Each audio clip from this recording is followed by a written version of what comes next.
యువరాణి మిత్రవిందాదేవి. వాడిని ప్రాణాలతో ఉంచను ఇనుపరాని, వాడిని ముక్కలు ముక్కలు చేసి నీ ఇనుప సామాన్ దుకాణంలో అమ్ముతా.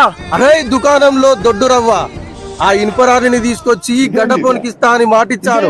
దాన్ని నాకు అప్పచెప్పు, 116 ఇస్తా. నీకు మాటిస్తున్నా పాప్కార్న్, ఆ పొట్టోని నాకు అప్పచెప్పు, నీకు 1016 ఇస్తా. HP gas. నన్నే అంత మాట అంటావా? నా ఇజ్జత్ అంత వేయింది. ఓసారి ఇనుపరాని, ఇప్పుడు ఈ ఎస్పీ చుట్టూ నాది, ఇక నీ స్థానం ఇది. ఎందుకురా నీకంత ఏతులు? నేను మాట్లాడతాను కదా. ఏ కన్నా, నేను ఆంటీతో మాట్లాడి తక్కువ రేటుకే ఆల్ కర్రీస్ తో తిండి తినిపిస్తా. ఆ పొట్టోని నాకు అప్పచెప్పు. వస్తే ఇత్తడి బిందె. వారి రాజ్యంలో ఏముంది, నా రాజ్యంలో ఫ్రీ బస్, నువ్వు ఎక్కడికైనా వెళ్ళొచ్చు.